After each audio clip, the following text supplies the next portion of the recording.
안녕하십니까. 모스크바 말씀지기 최갑진 목사입니다. 오늘은 전도서 말씀을 계속 이어가지 않고 마태복음 말씀을 통해서 은혜를 나누려고 하는데요. 오늘은 마태복음 5장 27절에서 32절까지 말씀입니다. 또 간음하지 말라 하였다는 것을 너희가 들었으나 나는 너희에게 이르노니 음욕을 품고 여자를 보는 자마다 마음에 이미 간음하였느니라. 만일 내 오른 눈이 너로 실족하게 하거든 빼어내버리라. 내 백체 중 하나가 없어지고 온몸이 지옥에 던져지지 않는 것이 유익하며 또한 만일 내 오른손이 너로 실족하게 하거든 찍어내버리라. 내 백체 중 하나가 없어지고 온몸에 지옥에 던져지지 않는 것이 유익하니라. 또 일렀으되 누구든지 아내를 버리려거든 이혼 증서를 줄 것이라 하였으나 나는 너에게 이르노니 누구든지 음행한 이유 없이 아내를 버리면 이는 그로 간음하게 하며 또 누구든지 버림받은 여자에게 장가드는 자도 간음함이니라. 아멘. 예수님은 간음에 대해서 말씀해 주시는데요. 현행법상으로 보면요. 간통, 간음과 살인은 그 무게가 사실 현저히 다릅니다. 그러나 성경은 이 두 계명의 무게를 동급으로 취급하고 있어요. 왜냐하면 성경에서 이 죄라는 것은 하나님에 대한 것이기 때문에 그렇습니다. 그러니까 사람들 사이의 일이긴 하지만 이것을 하나님께서 계명으로 다루실 때는 이 문제가 하나님에 대한 죄라는 것을 말씀하시는 것이죠. 그래서 당시 유대인들은 이 율법을 따라서 간음죄를 아주 엄격하게 다루었습니다. 그런데 예수님은 이 유대인들이 깜짝 놀랄 말씀을 하세요. 왜냐하면은 여인을 보고 음욕을 품은 자마다 이미 마음에 그 여인과 간음을 했다. 그렇게 말씀을 하셨기 때문에 그렇습니다. 유대인들은 간음하는 행위가 없었다면은 그래서 겉으로 어떤 드러나는 죄가 없다면은 이 간음하지 말라는 말씀과 무관한 자들이라고 생각을 했는데 그래서 그들은 스스로 의롭다고 여겼는데 예수님의 말씀을 통해서 유대인 남성들 모두가 보편적인 죄인 혹은 잠재적 죄인으로 취급되었기 때문에 그렇습니다. 예수님은 율법의 창시자이시고 주이시기 때문에 그분은 율법의 온전한 의미를 세상에 나타내시죠. 하나님께서 요구하시는 것은 서기관과 바리새인의 의보다 더 나은 의라는 것입니다. 그렇다면 예수님께서 말씀하시는 이 말씀의 의미가 무엇일까? 첫 번째로 하나님은 행위뿐 아니라 마음을 살펴보신다는 것입니다. 특히 인간의 내면의 정욕을 정죄하십니다. 음욕으로 여인을 보았다. 음욕을 품고 여인을 바라보았다. 이렇게 말씀하시는데 이것은 그 마음에 음욕이 가득했다라는 것을 의미합니다. 사람의 눈이라는 것은요. 마음의 창이거든요. 예수님은 하나님이 요구하시는 것이 깨끗한 마음이며 우리가 순수한 마음으로 동료 인간을 바라보길, 대우하기를 원하신다는 사실을 말씀하십니다.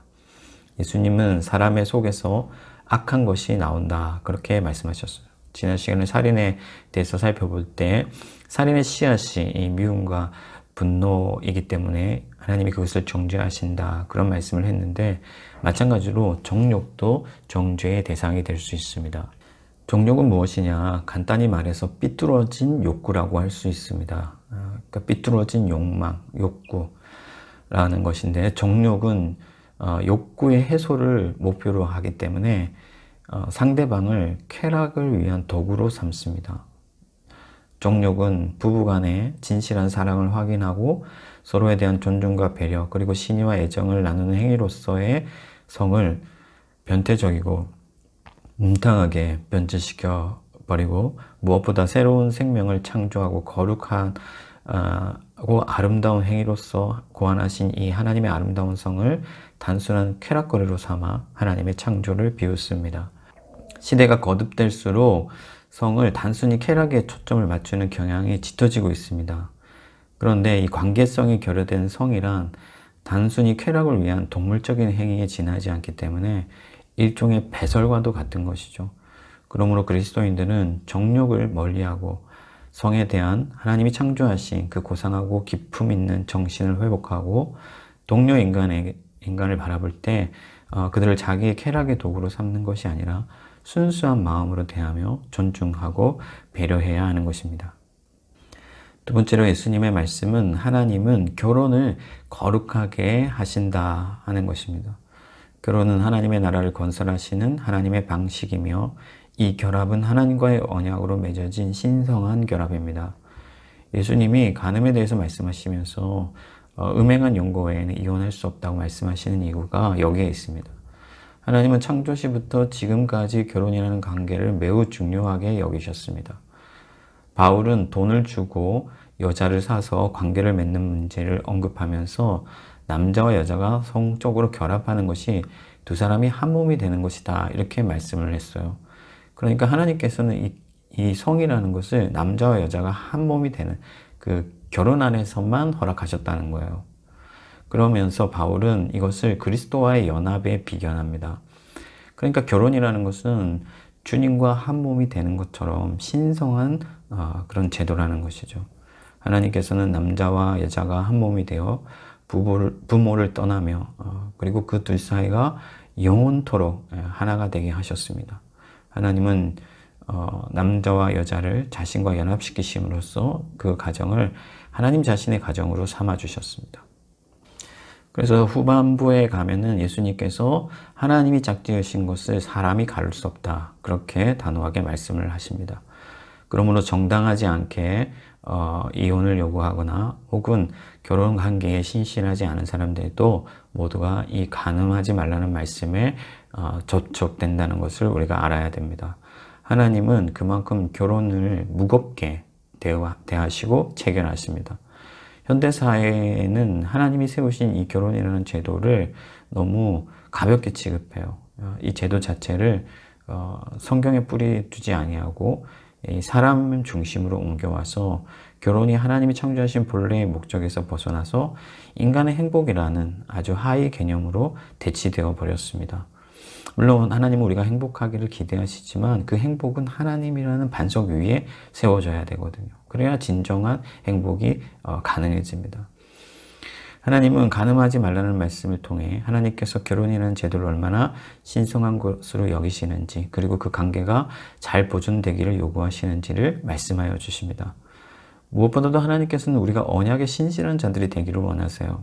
그 중심에 부부간의 이 성적인 결합이 있습니다. 부부간의 성은 언약에 대한 맹세와 직결되어 있어요. 그래서 이 성을 다른 사람들과 나누는 것은 그 언약을 위배하는 것이죠. 따라서 그리스도인들은 하나님과 세운 이 언약의 신실함으로써 결혼에 충실해야 되고 상대 배우자에 대한 신의를 지키고 서로 아끼고 사랑해야 하는 것입니다. 그리하면 하나님께서 이 결혼 생활에 부여하신 진정한 기쁨과 행복을 충만하게 누리게 하실 줄 믿습니다. 세 번째로 하나님은 하나님으로 기뻐하기를 기대하신다 하는 것입니다. 사람들은 원래 이 하나님의 형상을 잃어버리고 하나님과의 관계가 단절되었기 때문에 그 마음이 텅 비어 있어서 욕망하는 존재예요. 갈증을 느낍니다. 근데 이 갈증을 채울 수 있는 진정한 분이 누구시냐면 하나님이시거든요. 예수 그리스도로 충만해야만 우리가 이 정욕을 잠재울 수 있고 이 갈증을 해소할 수 있습니다. 그러면 사람들이 왜 이렇게 정욕적으로 변질되는 걸까요? 그것은 하나님으로 충만하지 못하기 때문에 그렇습니다. 요즘 엠번방 그 사건이 화제잖아요. 사람들이 왜 그토록 변태적으로 성에 집착하는가? 빈약한 존재가 되어버렸기 때문에 그렇습니다. 텅 비어있기 때문에 갈증이 심화되고 변태적으로 변질되는 것이죠. 그런 사람들은 결국에는 다른 것들을 탐하기 시작하고 마침내 선을 넘어서 다른 이의 아내까지도 탐하게 됩니다. 사람들이 왜 주일에 하나님 앞에 나와서 단순히 하나님 말씀을 듣고 기도하는 그 예배 행위로 만족하지 못하고 그날을 다른 어떤 행위로 채우기를 기대할까요? 그것은 하나님으로 충족되지 않기 때문에 그렇습니다. 그래서 하나님께서는요, 이스라엘이 범죄하는 것, 다른 신을 섬기는 것을 간음에 비유하셨습니다. 간음한 자들이 왜 지옥불에 던져집니까? 왜 지옥 자식으로 멸망하게 됩니까? 그들이 하나님을 싫어버렸기 때문에 그렇습니다. 하나님은 지극히 크고 위대하신 하나님이시고 아무도 그분을 모욕할 수 없고 싫어버릴 수가 없습니다. 그래서 간음하지 말라는 이 말씀의 가장 근원적인 메시지는 하나님을 즐거워하고 기뻐하라 하는 것이죠. 이 다윗이 간음을 했잖아요. 그때 하나님께서 다윗에게 뭐라고 말씀하시냐면요. 네가 원하는 거 있었다면 내가 이것저것 더 줬을 텐데 왜 그랬냐 하는 거예요. 그러니까 하나님은 나로서는 부족했냐 하는 말씀이에요. 하나님은 우리의 모든 필요를 채워주시는 분이십니다. 그분 안에서는 우리가 부족함이 없는 것이죠. 그래서 성경은 자기에게 주신 아내를 즐거워하라고 말씀하세요. 왜냐하면 그것이 하나님 안에서의 만족하는 삶이기 때문에 그렇습니다. 하나님을 신뢰하며 자기에게 허락하신 혹은 앞으로 허락하실 배우자를 기대하고 사모하고 그만을 온전히 기뻐하는 것, 그것이 곧 하나님을 기뻐하는 것이요. 그리하면 하나님께서 모든 것을 충만하게 더하실 줄 믿습니다. 그런데 오늘 주님께서 우리에게 말씀하시는데 내 눈이 실족하게 하거든 눈을 빼어버리라. 그러니까 음욕을 품고 여자를 보는 자마다 간음했다고 했잖아요. 눈을 빼어버리라 이렇게 말씀을 하세요. 이 말씀을 따라서 어떤 사람들은 실제로 자기 신체에 위해를 가한 사람들도 있습니다. 그러나 우리가 이 말씀의 의미를 잘 새겨야 되는데 예수님은 대유법을 사용하고 계세요. 무슨 말이냐면은 그만큼 강조하고 계시다는 것이죠. 이 말씀이 첫 번째 의미하는 것은 간음이라는 죄가 결국엔 우리의 영혼에 아주 치명적인 어떤 그 결과를 초래하기 때문에 이 간음이라는 죄에 대해서 극도로 우리가 경계하고 주의를 기울이라 하는 말씀이에요. 두 번째로 예수님께서는 우리가 적당히 타협하기를 원하시지 않는다 하는 거예요. 인간은 누구나 정욕적인 존재죠. 정욕이 있습니다. 그러니까 인간은 어쩔 수 없어. 그렇게 말씀하길 기대하시지 않는다는 것이죠. 이 육체, 그러니까 정욕이라는 이 육체 자체를 끊어내는 한이 있더라도 우리는 하나님의 나라와 더 생명을 사모하면서 이 간음하지 말라는 말씀을 신실하게 지켜나가야 한다 하는 말씀입니다. 하나님께서 이 말씀을 우리에게 주신 이유는 우리가 지옥의 자식이 되기를 기대하시기 때문이 아니고 우리가 살기를 기대하시는 것입니다. 계명을 지키는 자들은 영원한 하나님의 나라를 선물로 받습니다. 우리의 정욕을 제어하고 우리의 마음을 순전하게 깨끗하게 하며 우리에게 주신 그 결혼이라는 제도를 말씀 위에 회복시키며 또 그 제도에 신실하며 마침내 하나님 한 분으로 만족하며 즐거워하는 삶을 사는 자들에게는 하나님께서 영생을 허락하여 주실 줄 믿습니다. 기도 제목 나눌게요.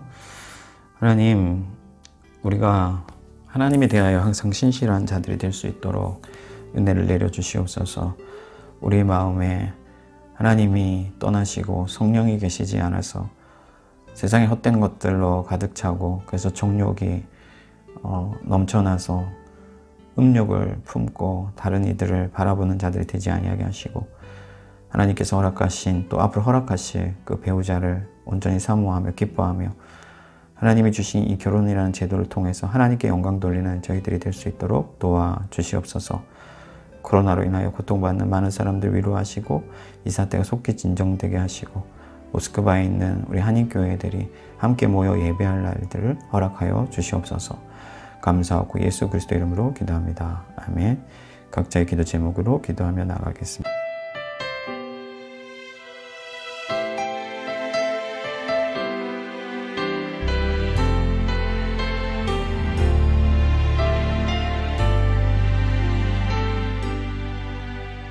고단한 인생길 힘겨운 오늘도 예수 내 마음 아시네.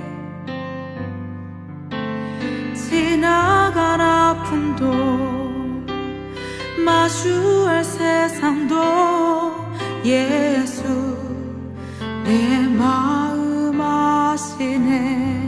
고단한 인생길 고단한 인생길 힘겨운 오늘도 예수 내 마음 아시네. 지나간 아픔도 마주할 세상도